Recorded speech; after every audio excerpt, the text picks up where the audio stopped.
We will start with the next session. We will now launch 2 reports, very timely and essential reports on land-people relations. To do the honors, we invite Kumar Sambhav, founder and director of Land Conflict Watch. Mr. Sambhav will also take us through a new portal titled Water Conflict Tracker that tracks ongoing water conflicts from across the country. So, Sambhav, whenever you're ready. While the presentation is being loaded, thank you so much, Pooja, and thanks to ILDC for this platform. And after the wonderful presentation by Professor Shereen, I think it just gives a good sort of, it couldn't have ended on the right note, and we couldn't have come in at the right spot in this. We, at Land Conflict Watch, we document ongoing land conflicts across India. And we have been documenting and collecting data from about 850 sites from across India where communities are in contest with other parties over ownership, control, access, or change of land use. And these contests are ongoing. So we cover across all sectors, and one of the sectors we have also been looking at is the renewable energy related projects related conflicts. So this report that we are releasing right now here is the cost of green growth, where we have looked at over 30 conflicts related to renewable energy projects spread across the country. And the report basically, this is an interim report from an ongoing work research that we have been doing, and it basically aims to go beyond site-specific issues, but look at overall sort of trends. What are the really underlying issues emerging from across these sites of land conflicts because of renewable energy projects? So across these 31 conflicts, we see that over 43,000 people are affected by these on these sites because of these conflicts, and over 32,000 hectares of land is affected by these conflicts. It also, in this, basically we're trying to look at the trends of what are the tenure type of land, what are the land uses of on these sites, what are the demands and contentions of communities in these conflicts, what are the contentious legal issues, what are the constitutional rights and violations in these issues, and how even courts decides on these matters if some of these conflicts actually went to the court, and how do the courts decide on these. So that's one report, and we would be going into a session after the plenary on climate action and land conflicts, where we would talk in much detail about the conflict. We don't have so much time in the plenary, but I invite all of you to take a look at the report, which will be available later. We have another report that we would be releasing at ILDC. We call it Uncommon Laws, where we're looking at how the legal system in India understands encroachment on common land. There is a very major issue about how common should be protected, and protected from whom. Who really is the encroacher? What's really is the identity of the encroachers on the common land? And for this, we looked at over 40 state and central legislations across the country that deal with common land. We looked at 1,630 high court orders, which the high court orders that dealt with the encroachment on common land, and 131 ongoing land conflicts involving encroachments on common land. And we try to understand what's really is the general attitude towards encroachers when they are identified.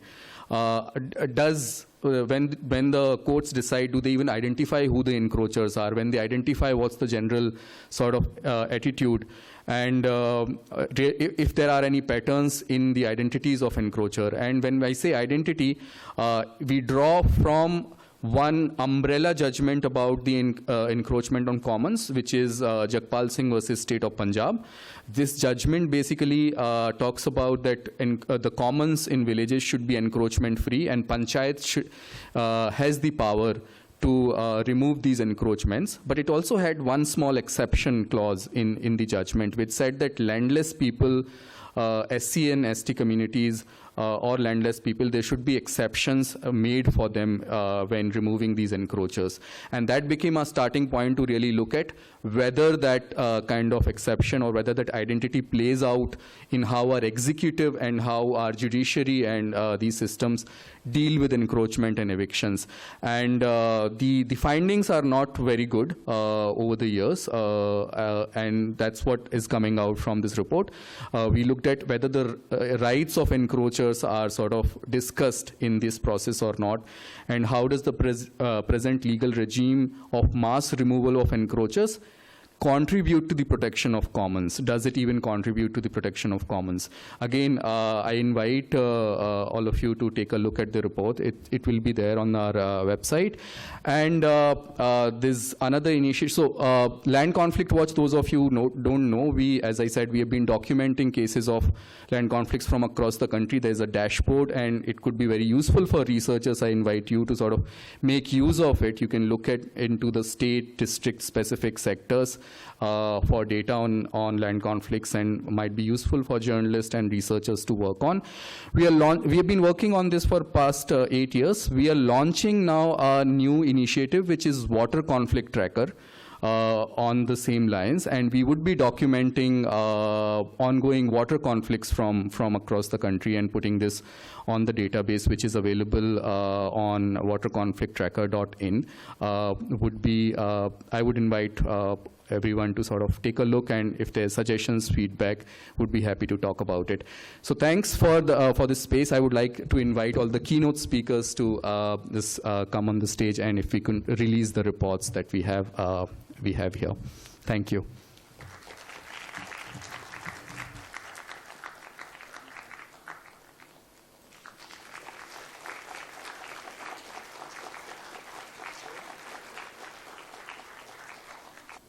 Thank you, Mr. Sambhav and the Land Conflict Watch team for their dedicated efforts. We now request Ms. Anna Locke, co-director of Printex with the Global Land Alliance, to release the 2024 Printex report that sheds light into the state of land and housing rights. Wonderful. Okay, let me, hopefully my slideshow is starting. And just while I'm trying to make sure that it's all working.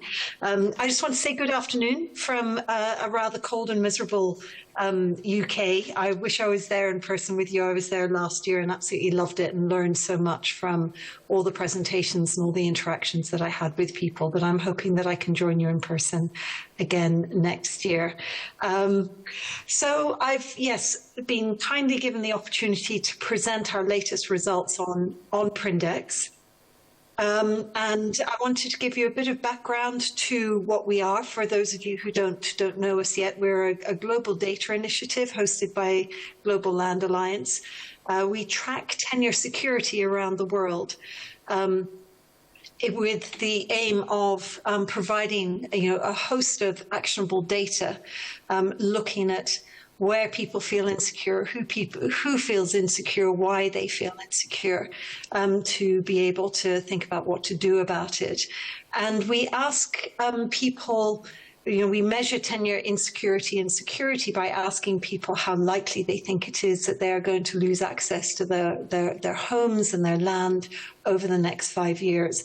And that means that we have data that's comparable across countries, across different tenure systems. I would say actually, across those different bundles of rights and powers and benefits that Serene, presented on a short while ago so eloquently. And the main way that we do that is in the global data set. We did our first global data set in 2020, which we presented last year at the ILDC, which was looking at 140 countries. Our second global data set looks at 108 countries. And as I said, what we're hoping to do with that data, making that publicly available, is to keep land at the top of the agenda, make sure that it's mainstreamed into different development issues, and ultimately to enable states to take concerted action in an informed way using, robust, high-quality data. That's at local level, national level, regional level. with the aim of really highlighting where the hotspots are of tenure insecurity and what states can do to bring tenure security to all. And I want to take you through the main findings from our latest survey. And I would love to have come here and said, we're moving in the right direction. Unfortunately, we're actually moving in the wrong direction. In 2020, globally, over the 108 countries, 19% of people reported feeling insecure. That's now 23% of adults who say that they think they're going to be kicked out of their homes or off their land in the next 5 years. That's nearly 1 in 4 adults that were surveyed. That is even more staggering when you add it all up and you say that across those 108 countries, that's a total of 1.1 billion people. We shouldn't be in that situation in the 21st century. And we also looked at, where that insecurity is concentrated. If you look at our comparative report, you can see by country. We go into more detail there. But just to give you a taster here, you can see that the Middle East and North Africa is sort of leading the leaderboard in a bad way, with 29% of people reporting feeling insecure, followed by Sub-Saharan Africa and East Asia and Pacific at the top. I'm hoping you can see my whole screen. Mine seems to be a bit cut off at the top. And the low-income countries are the ones that suffer most. They're higher than the world average with 28%. But I'd also like to draw your attention to the fact that even if you live in a relatively wealthy income group in terms of the countries that you live in, you don't escape, or there's actually quite a large proportion of the population that don't escape that insecurity. So even if you live in a high-income country, either you or people who live in your country, could be suffering from insecurity. South Asia as a whole actually is performing pretty well, and I will take you into India's results, but actually South Asia as a whole is below the world average for tenure insecurity, which was a quite surprising result for us. And then if you think about some of the countries that are really struggling, you have the Philippines with 56% and Iran and Jordan, not too far behind, actually, and nearly 50% of people there interviewed said that they felt insecure. So when we look at India, actually the results have improved. So tenure insecurity has dropped. There's moderate evidence of this, and it's a relatively small drop, but it's there nonetheless, that 19% people feel insecure compared to 22% in 2020. And if you look at the number of people reporting that they feel secure, the proportion, that has actually increased significantly by 15 percentage points. And that's mainly because the proportion of people who said they didn't know whether they were insecure or secure, or refused to answer, has shrunk to almost nothing, from 14% of people to 2%. So that's also actually an indication that we can feel more confident about the accuracy of our results. So lots to love there in terms of improvement, but I'm going to draw your attention to some less promising news when we look at what is happening between men and women's perceptions of their insecurity. And while, if you look at it just overall and say, do men and women feel differently about their security, with our standard question, actually, no, there's not a huge difference. But you unpick that and you say, okay, let's dig into areas that relate to inheritance law or family law, and see if men and women are still, more or less aligned on that. And the answer is no. So we measure that by asking men and women questions about the hypothetical scenario of what, if you lost your spouse through death or divorce, how confident would you be, or how worried would you be about losing access to your home or your land?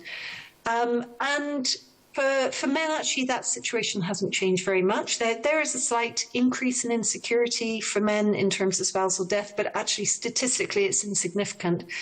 But women, it's really worrying that 55% of women, or 19 percentage points more, a higher proportion of women in 2024 said that if they lost their spouse through death, if their spouse died, then they would be really worried about losing access to their homes or their land. Also, that has risen in the case of divorce, and by 9 percentage points. So something's going on there. We would love to know from you, who are the experts, why you think that might have happened. And generally, we would love to, work with you to help, understand the data and use that interpretation to inform government, to help them produce, design and monitor their policies and programs more effectively, and also to report against international commitments such as the SDG 1.4.2, which is about reporting on how secure your citizens feel. And that can be at national level, it can be at at state level as well. And we have our data available in a way that you can take it and interpret it, analyze it on www.prindex.net. We also think that there's a real role for the international community here, that if we provide them with that data and interpret it from them, we can point them in the direction of defining priorities in terms of their resource allocation or designing and monitoring programs in India. So do please work with us. I would like to end on a positive note. I know Serene is rightly concerned about the outcomes from the CBD COP in Cali. We were very heartened because we had the approval or the integration into the Global Biodiversity Framework of an indicator that is designed to measure collective tenure security, which the Prindex team designed, and that would sit alongside the landmark indicator, which is going to be monitoring the registration of Indigenous people and local community lands. So we know that the hard work has to come, but we feel like we've got a foothold in there to recognise the importance of Indigenous people and local community tenure, often that community or collective tenure. So do work with us as well if you feel that is relevant for India's case. Thank you all very much, and I really wish you the best over the next few days and what I know is going to be a very interesting conference. Thank you. Thank you so much, Anna, for the enlightening insights. Is also a lot for us to think.